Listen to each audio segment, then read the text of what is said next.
Bismillahirrahmanirrahim. Assalamualaikum warahmatullahi wabarakatuh. Hai anak-anak, jumpa lagi sama ibu. Jangan bosan ya, kita belajar fikih sekarang. Pernah lihat kah kalian buku ini? Kalau pernah lihat atau punya di rumah, tolong dibuka. Kita sekarang belajar fikih pada semester 1 di kelas 4. Nah, siapa yang pernah mendengar tentang apa itu zakat? Kalian pasti mendengar, pernah kan? Suka adanya pada bulan Ramadan, ada juga pada bulan-bulan biasa. Apa yang membedakan coba? Apa itu zakat? Yuk kita lihat.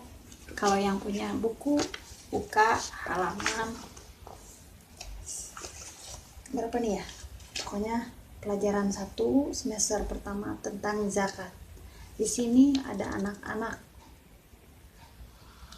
yang disuruh ibunya membayar zakat. Nah, kalian tentunya harus tahu dulu apa itu zakat ya. Zakat adalah, atau menurut bahasa, yang berarti bersih, suci, subur, berkat, dan berkembang. Maksudnya apa, Bu? Bersih dari apa?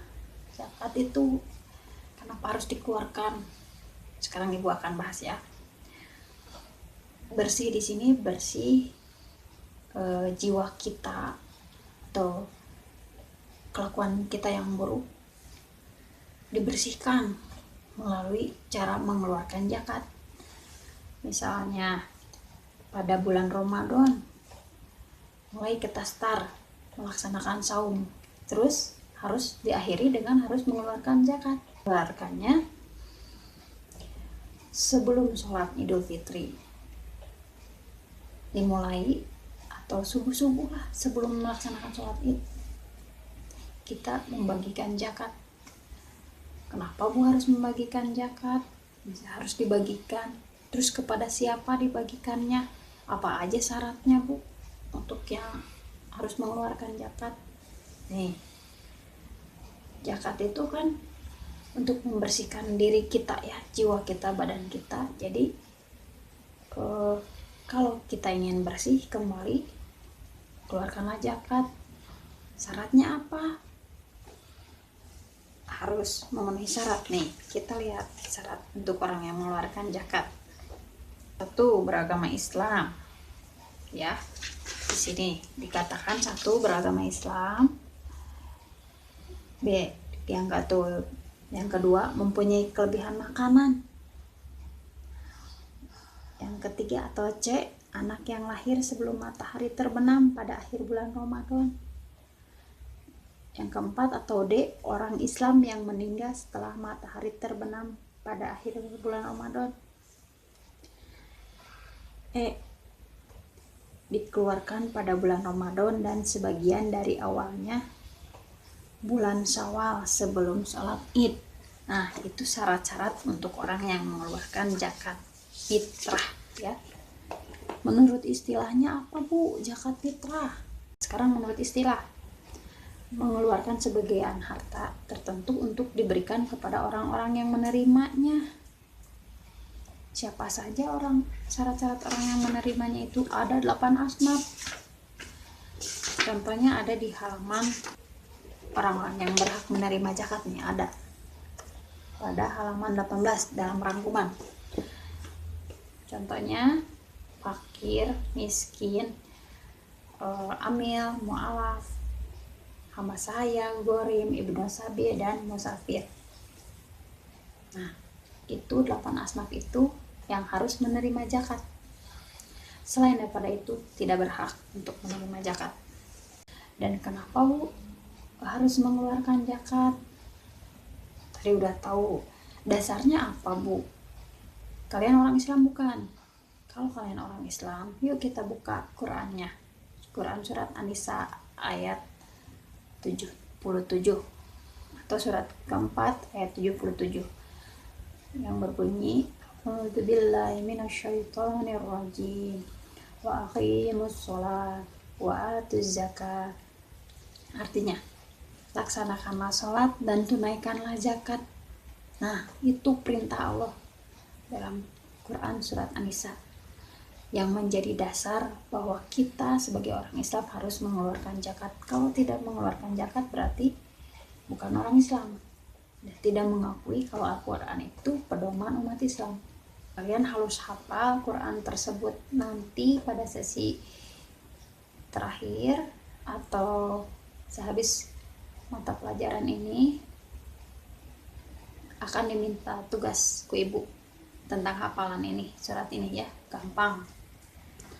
Nanti harus store videonya. Sekarang lanjutkan lagi kepada hafalan berikutnya yang menjadi dasarnya ada dua, Quran surat Al-Baqarah ayat 277 yang berbunyi A'udzubillahi minasyaitonirrajim innalladzina amanu wa 'amilus sholihati wa aqamus sholata wa atuz zakata lahum ajruhum 'inda rabbihim wala khaufun 'alaihim wala hum yahzanun. Itulah Quran surat Al-Baqarah ayat 277 yang artinya sungguh orang-orang yang beriman mengerjakan kebajikan, melaksanakan sholat dan menunaikan zakat, mereka mendapat pahala di sisi Tuhannya. Tidak ada rasa takut pada mereka dan mereka tidak bersedih hati. Maksud ayat ini kalian tahu tidak? Beriman itu atau bisa diambil dari bahasa dulu, iman artinya percaya atau yakin. Kalau kita melakukan kebajikan terus dalam melaksanakan sholat, menunaikan zakat, pasti Allah akan memberi pahala karena yakin, keimanannya itu tidak diragukan. Itulah yang dimaksud dengan keimanan, itu tidak ada keraguan kalau Allah itu tetap akan memberikan pahala kalau kita melaksanakan kebajikan seperti melaksanakan sholat, zakat. Begitulah diantaranya. Dan mereka tidak akan merasa takut, juga bersedih hati, karena keyakinan mereka itu tidak diragukan. Itu maksudnya keimanan di situ. Begitu juga dalam mengeluarkan zakat, melaksanakan sholat. Kita yakin tidak kalau melaksanakan sholat itu akan mendapat pahala? Kita yakin tidak kalau melaksanakan zakat itu, menunaikan zakat itu akan mendapat pahala? Kalau yakin, berarti ibu yakin pula kalian bisa. Kalian juga yakin kepada Quran yang menjadi pedoman umat Islam. Itu tidak diragukan oleh kalian. Mudah-mudahan ya semuanya sama tujuannya, untuk meningkatkan keyakinan kita kepada Allah. Begitu juga Rasulullah bersabda dalam hadisnya yang berbunyi Bismillahirrahmanirrahim. An Abdullah bin Umar qala Rasulullah sallallahu alaihi wasallam Bunya Islam ala khamsin syahadati alla ilaha illallah wa anna Muhammadar Rasulullah wa iqamis shalat wa ita'iz zakat wal haji wa saumi Ramadan, rawahu Tirmizi. Artinya, dari Abdullah ibnu Umar radhiyallahu anhu, Rasulullah bersabda, Islam itu ditegakkan atas 5 dasar. 1. Bersaksi tidak ada Tuhan selain Allah dan bahwasannya Nabi Muhammad utusan Allah. 2. Mendirikan sholat. 3. Membayar zakat. 4. Mengerjakan ibadah haji ke Baitullah. 5. Berpuasa di bulan Ramadan. Hadis riwayat Tirmizi. Itu yang menjadi 5 dasar sabda Rasul atau rukun Islam yang sering kita ucapkan tanpa tahu kemana itu tujuannya. Tapi sekarang kita jadi tahu kan setelah belajar tentang zakat. Jadi zakat itu bagian dari rukun Islam yang ketiga. Nah, nanti tugasnya ibu minta jelaskan pengertian zakat secara bahasa, hafalkan firmannya dari Quran surat An-Nisa ayat 77, Quran surat Al-Baqarah ayat 277. Kembali ditayangkan videonya ya, berikut videonya. Terus tugasnya sebutkan macam-macam zakat dan kapan seorang muslim harus mengeluarkan zakat. Sampai di sini dulu pelajaran hari ini mengenai tentang zakat fitrah. Terima kasih, semoga kalian bisa menerima apa yang telah ibu sampaikan dan mudah-mudahan bermanfaat, bisa digali ilmunya, bisa didapat ilmunya dan juga mendapatkan pahala dari Allah Subhanahu wa taala.